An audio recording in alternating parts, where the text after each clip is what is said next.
Hi to everybody, and I welcome you all to today's lecture on food labeling part 2. The last class we have seen the part 1 where we dealt with what is the importance of labeling, and we have seen the 12 mandatory labeling required, and out of that 12 we have seen the 7 mandatory requirement in detail. So in today's class I'll be talking from 8 to 12 mandatory requirements. The first is the 8th requirement is the lot, code or batch. So what is the importance of this lot, code or the batch number? So for example, we produce sausages and we have a particular sausage batches and we distribute it to the market. After a few days, we find that there are some problems in that particular batch.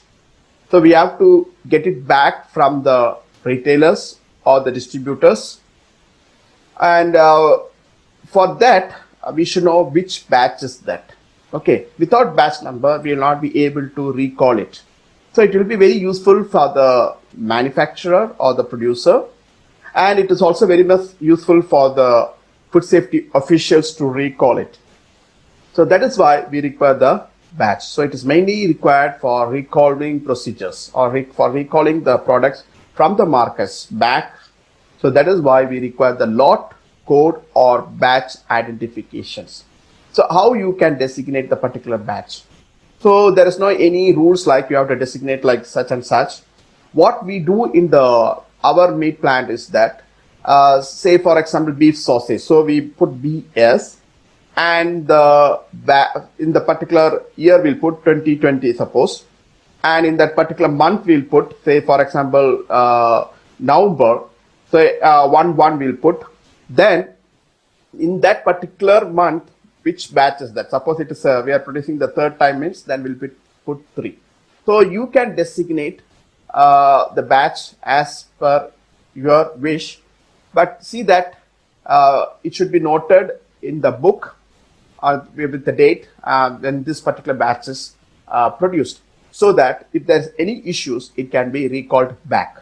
So you can see here this is a batch KS 1941. That's what I told. For example, if you take our beef sausage, we put BS, we put the year 2019 or 2020 live, we put 19, then we put the month, suppose November means we put 11, and in the month of November this beef sauce, if it is produced for the second time means, then we put 2. So you can put your own coding, okay, or you can put your own batch, and each batch should be this number can be in numbers, or it can be a combination of numericals and alphabets, or you can put only the numericals, or you can put only the alphabets, and it should be preceded by the word lot number. So you have to put the lot or the lot number, code number or the code, batch number or the batch, and then you have to give this batch or the code or the lot number.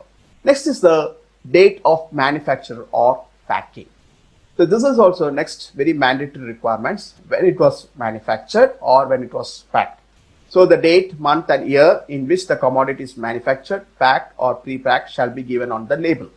So you can see here the manufacture date 20th May 2010. Okay. You can see the batch number also here. Batch number also you can see. So let's see how it should be designated. How to display the date of manufacture in the food label. So if any food product, any pre-packed food products is having shelf life less than 7 days means no need to put the batch number or no need to put the date of manufacture or packed. So no need of that one. If it is more than 7 days and up to 30 months means you have to specify the date, month and year of manufacturing or packing. So you can put PKD, or you can put manufacture means MFD, or packed means PKD. You have to put the 12/12/2019. So like this we have to put the date of packing or date of manufacture should be put. If it is less than 3 months shelf life. If it is more than 3 months shelf life, then no need to put the date. You can put only the month and the year. We can also go like this 12/12/1990, or you can just put the month and there. For example, packed 12th month 2020. So this is how we have to display the date of manufacture in the food label. How it is displayed. Now, use by date. So this is another important thing that we have to put. So you have to put here best before the month and year. So you can put it at best before December 2019 or 12/2020, or you can put the date also. Okay, 12/12/2019, or you can put just the month and the year. Best before, other way of expressing is that best before 6 months from the packaging or manufacture. So you have to put like this example: best before 6 months from packaging, or best before 6 months from manufacture. And this should be in bold. All this should be in bold. It should be very clear, and it should be very contrast to the background, the color that we use, and it should be very clear and easily readable. Okay. And use by date, expiry date, or recommended last date for use. If you are producing some infant food means, then you have to write like this: use by date, expiry date, recommended last date for use. So in case of infant foods, for what is infant foods? Any food that is used for the babies from birth to 1 year of age, it is called as infant foods. So best before, you can write 10th June. You can put it like that. Okay, and this should be in bold. Okay, it should be in bold. This is how you can display. Use by date in case of food having shelf life less than 7 days. For example, if you take bread or milk, use by date should be used. Use by date we have to write, and in case of food having shelf life less than 7 days, use by date, then you have to put the date. You have to put date and month. Date you have to put. Okay, date and the month you can put. So you can see here, use by 24/8/2016 you can put. Okay, batch number, you can see the batch number, and it is also necessary to specify how it should be stored. Okay, stored in cool and dry places. Okay, so declaration regarding the food additives. So whenever you go with the natural colors or flavors, then you have to put contain permitted natural colors, or it contain permitted natural flavors. You have to put, or if you are going with the synthetic means, you should write contain permitted synthetic food colors, or if you are going with the synthetic flavors, means you should write contains permitted synthetic flavor. Okay, and you have to, if it is containing both, means contain permitted natural and synthetic food color and added flavors. So you can see here, and this should also be in bold. It should be in bold. We have to put it in the bold. It should be in bold, and we have to give the INS number. For you know that for food colors, it will have a INS number, that is International Numbering System. Okay, that numbers we have to put should be put. Example: contain permitted synthetic food color 102 and 122. So suppose you are adding two food colors 102 and 122, then you have to put that contain permitted synthetic food colors. Then you have to put the bracket. Okay, you have to put it in the bracket. What are the food colors it contains? That is International Numbering System. So if you go to Google and search this number, International Numbering System 102 or 122, and whatever may be the color, if you, it should be allowed as per the FSSAI regulations, that food colors should be allowed. So you can see the list in the FSSAI, what are the food colors allowed, and you have to put that number. And added flavors, if you are adding the color and the flavor means, then you have to write the food contain permitted synthetic food colors 102 and 102 and added flavors. So added flavors, it can be nature identical and artificial. What flavor you are adding, whether if you are adding the rose or strawberry or vanilla, whatever the flavor that you are adding, you have to write like this. And added flavors, that is nature identical and artificial flavoring substance. And you can mention, if possible, you can mention the number in brackets as per the International Numbering System. So if smallly, you can mention this also, number in brackets as International Numbering System. So this all should be written in bold.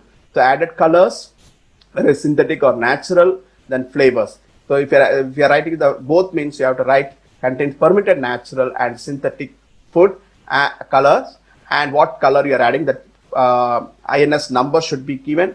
And if you're adding any artificial flavors means or natural added flavors means, then you have to write added flavors. Then you have to write what flavor is that, whether it's a rose or a strawberry or whatever the flavors that we are using, that flavors should be mentioned in the bracket. Declaration regarding the additives. So why you should go for additive? Things added to the food in order to preserve the flavor and enhance its appearance as well as taste. So what is additives? Things added to the food in order to preserve the flavor and enhance its appearance as well as the taste. So as per the FSS, there are certain additives are allowed and it is listed. Only that additives you can use for particular type of food. Okay, so natural additives are there and synthetic additives are there. There is no much limitations for quantity of usage of natural additives. For that also you can refer. For some types of food there is a limitation. For synthetic there is a limitations is there. So you have to see. Then you have to put the class, whether class 1 preservative or class 2 preservative. Class 1 is natural, class 2 is synthetic preservatives or chemical preservatives. You have to put that class 1 preservative or class 2 preservative, you have to put it. And you can see this acidity regulators, acids, anti-caking agents. So for example, acidity regulators, suppose you are using INS 102. So you have to put International Numbering System 102. What are the things that we are using? So you can see here INS numbers, you can say antioxidant INS 300. So if you go to Google and search the INS 300, what is that? The customer can search what is the antioxidant that we have used in the, and whether it is allowed in that particular food or not. So anti-foaming agents, antioxidants. So we have different additives which is already listed in the FSSAI regulations. So you can see that one, and only that additives can be used in the food.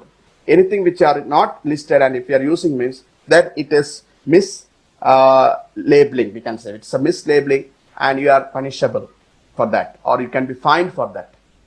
So you have to use the INS number. Normally in India we'll be using the INS number. Sometimes they use the E numbers, European Union numbers. So that is for the European countries, they'll be using in this E numbers. You can see here. So INS 300 stabilizers. Okay, stabilizers are used INS 440. So this is the international numbers, we can say international numbering systems. Okay, INS you can use, or E numbers that is normally used when you are exporting to the Europe means then you have to use the E numbers. The claims in the labels with regards to fat. So if you take, when you want to say my product is a low fat product means when you can label it as low fat products. If the fat content is less than 3 grams fat per 100 grams, if it is solid food materials, or if it is 1.5 grams per 100 ml. So it should be less than 3 grams.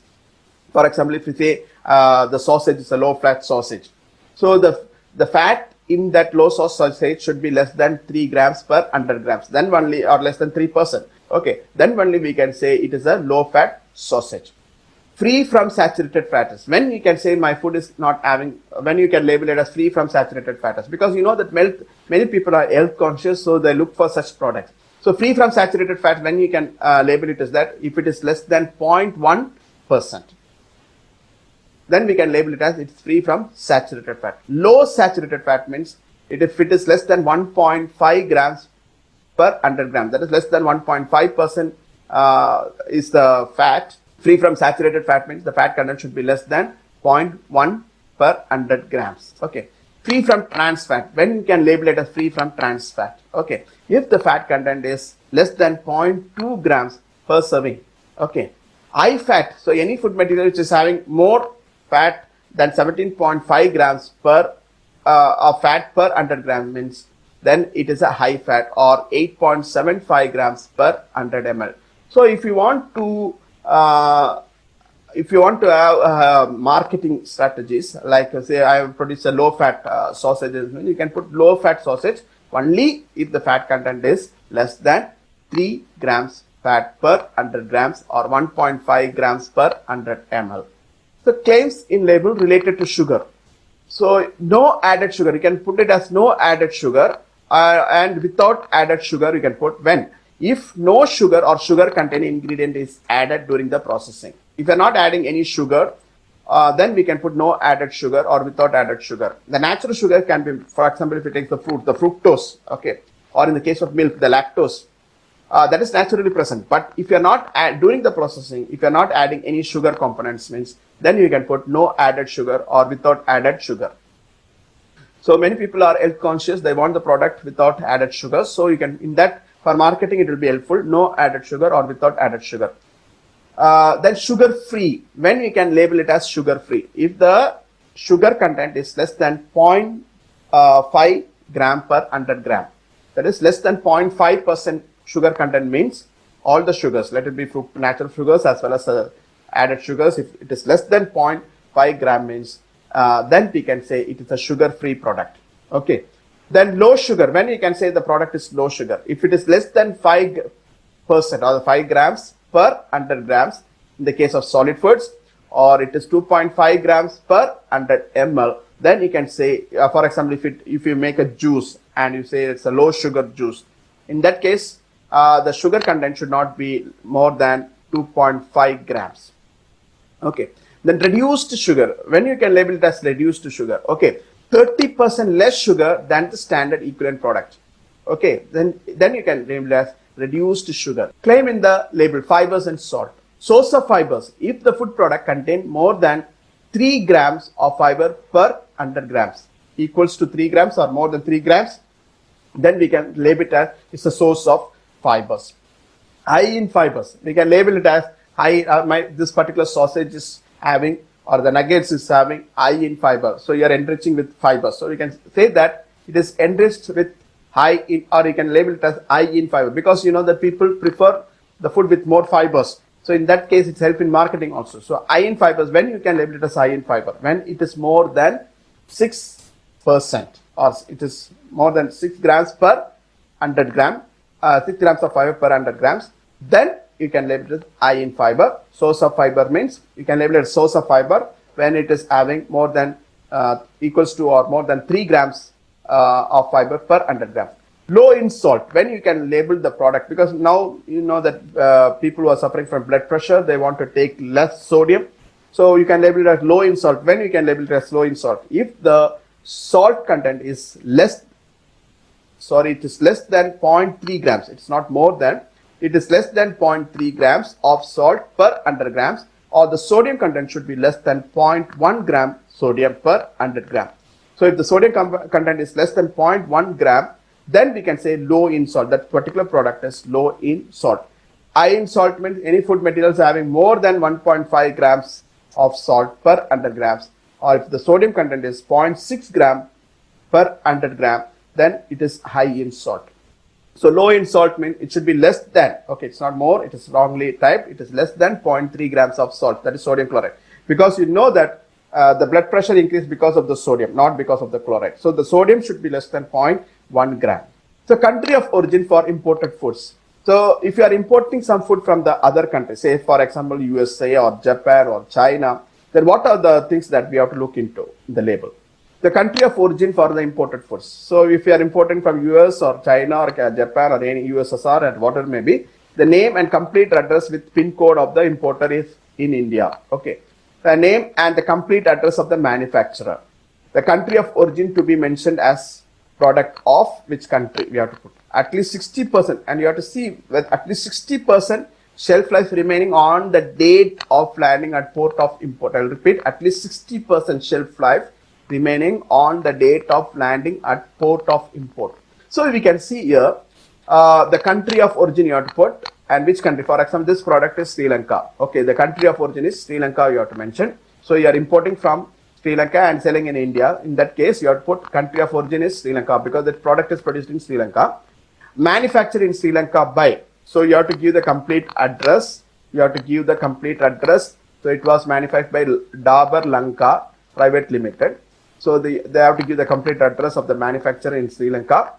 Imported and marketed by. So in India, who is importing and marketing? So you have to give their address. Okay, Dabur India Limited, complete address should be given, with their FSSI number should also be given. The FSSI number of this Dabur India Limited should be specified. And one thing you have to remember is at least 60% shelf life remain on the date of landing at port of import. That is, for example, a particular product has 100 days shelf life, means when it coming to Mumbai port, for example, let us assume it's coming to at least 60 days should be remaining. Shelf life should be at least 60 days should be there. Labeling of fortified foods. So what is fortified foods? So the addition of key micronutrients, including vitamins. Say, for example, in India, we are adding iron, folic acid. These are key micronutrients, zinc, iodine, vitamin A, vitamin D, primarily in the staple foods. So in India, almost for 5 food products, fortification is going on. One is for the salt, milk, rice, wheat flour, and edible oil. Wheat flour are the atta and the edible oil. So the micronutrient deficiencies can be addressed. So during the processing of some oils, some micronutrients will be left, or we'll be enriching with certain micronutrients. So that is called as fortifications. Okay, that is called as fortification. So you can see in India, salt, rice, oil, wheat flour, and milk are fortified. Okay, we can go for fortification of salt, rice, oil, wheat flour, and milk. So this is already in India. 1953 they started in, I think 1950s they started in edible oils. Then they went with salt, iodinized salt. You know that, okay, edible oil, they're also doing fortifications. So it started long back. So why we go for fortifications? So that the micronutrient deficiency can be addressed. So this is a big problem. 70% of the Indian populations are suffering, or they're not having the balanced nutrient foods. So to overcome that gap only, they're going with this micronutrient fortifications. So you have to read, you have to see this is the fortified food simple. So you can put the fortified food simple, so you can, and you can see the tag also, Sambhurna Poshan Swastha Jeevan. Okay, so this simple you can put for this fortified foods, plus you can put this tag also. Okay, so fortified food carries the words on the label fortified with. So you are fortifying with what? Okay, but different types of food, one is this, you can fortifications can be done. So fortificant, what is the fortificant? Whether it's iron or it is iodine or whatever, you have to put that one. Or in the case of salt, they are going for the iron as well as for the iodine. So you can write double fortified. Okay, double fortified product. So you can write the iron and the iodine. Okay, every package for iron. See, for some iron is very much required for the pregnant woman and the growing children.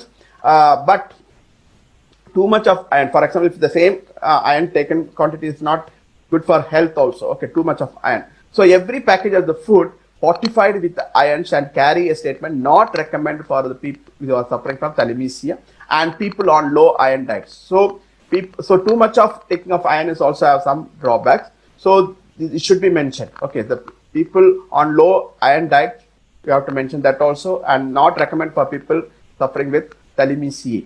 Okay, that should also be mentioned. So this is the fortification, the step towards malnutrition free India. So this is the government policies or the government has taken out to overcome this malnutrition. So they are going for the fortifications in certain stable foods like salt, milk, rice, wheat flour, and edible oil. So this is labeling of fortified foods. What are the nutrients? What are the chemicals you can add? For example, iron. Okay, so in the rice you can fortify it with iron. So what is the compound that can be used? It's already in the FSSI regulations, and what level you can use. Okay, that is also folic acid. Again, you can see vitamin B12, that is cyanocobalamin or hydroxycobalamin. So how much you can fortify? You should not go beyond this limit. This is the limit we can fortify per kg. So to know more about this, the levels and other things, you can visit this website www.foodsafetymantra.com, where they have listed the quantities, how much you can fortify that, and what are the chemicals that you can use for fortifications. So I'm not going in detail with that because it takes more time. So you can see this foodsafetymantra.com. If you go to Google and search this one, you will get this food standards for fortification of rice, for atta, for milk, edible oils. You can see.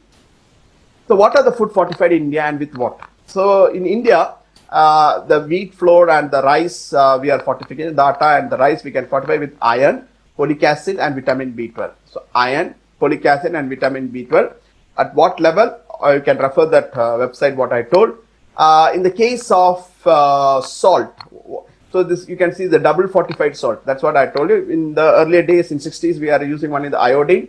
Now they are going with iron plus iodine. Iron plus, so double fortified salts So you can see this brand Ankur. In that they've done the double fortified salts. They are using it.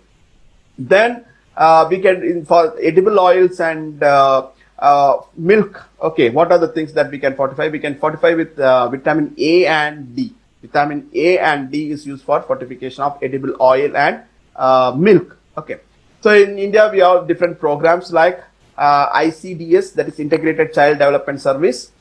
Through that program, the fortified foods are given to the children. Then midday meals. Okay, then public distribution system. So these are the things through which the fortified foods are distributed. Okay, so it is also available in the market. So when you can see, when you go next time, you can see the symbol of this means it is fortified with vitamin A and D in the case of milk. Or you can see what it is fortification is done with what. So they have to mention here. Okay, fortified with what. Okay. So specific statements that we have to do. If you are adding MSG, monosodium glutamate, if any food material contain MSG, then you have to mention it. The food it contain MSG and not suitable for children below 12 years of age. Okay. If you are adding MSG as a flavoring compounds, and in that case you have to mention it is not suitable for children below 12 years of age. Then caffeine. If you are adding some products is containing caffeine as a flavor or as additives, if you are using means, then you should mention not suitable for 3 years, below 3 years of age. Okay, that should not. So for example, some chocolates and other things, if it contain more of caffeine, then you have to mention it. It is not suitable for children below 3 years of age. Blended oils. Suppose if we are using the blended oil. So here you can see this is a blended oil. So you have to write blended edible vegetable oil. And what are the oils that is used? For example, here they use the mustard oil and the rice bran oil. So it is blended with the mustard oil and the rice bran oil. So you have to write blended edible vegetable oil. And what oil are used? What are the oils used? So blended with mustard oil and refined rice bran oil. For infant foods, suppose you are manufacturer of infant foods, and for example, a powder, milk, a nutrient powder like, okay, then it should be written that feed only on recommendation by the doctors. On recommendation by doctors only, you have to write in that label. After that only you can leave into the markets. So these are specific statements that we have to use.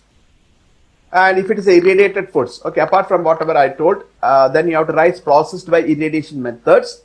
Date of irradiation, when it was irradiated, that Radura symbol should be there. Radura symbol. This is a Radura. This shows the food is a irradiated foods. License numbers. So the particular license, it's not FSSAI license number should be there. Along with that, the license number for irradiations. Okay, it should also be the purpose of irradiation. For what purpose you are irradiating? So in India, naturally for extending the shelf life. So we have to write purpose of irradiation for extending the shelf life. So this is the Radura symbol. This is for the irradiated food materials. In meat technology unit also we have the irradiated food materials. So when we pack it, we pack with the specifications. Restricted declarations. What are the declarations you should not make or it should not be displayed in the labels? Okay. Recommended by the medical professions. Okay. If you are putting like this means it is misleading. So it should not be there. Misleading means the fine can go to a very huge amount, even up to 10 lakhs. Okay. Or you can put in imprisonment also. Okay. So recommended by medical profession, it should not be there. Unauthorized use of words showing imitations or substitute for any other foods. So you should not put that it is a substitute for such and such foods. That wording should not be there. Should not contain any reference to any act or rules or regulations. Say this is fact as per this rules. You should not mention, or this as per this FSSAI act. This is the thing like. So that such things should not be there in the label. And the word pure or same significance. The word pure should not be there, or the word similar to that of pure, same pure. Such things should not be there. Misleading statements and advertisement. Misleading statements and advertisement should not be there. Okay, this is heart special or like that. You should not put it in the cardiac heart or something like that. It should not be put in the package. It should not be misleading. So thank you very much. We will be continuing in the coming lecture. God bless you all. Take care.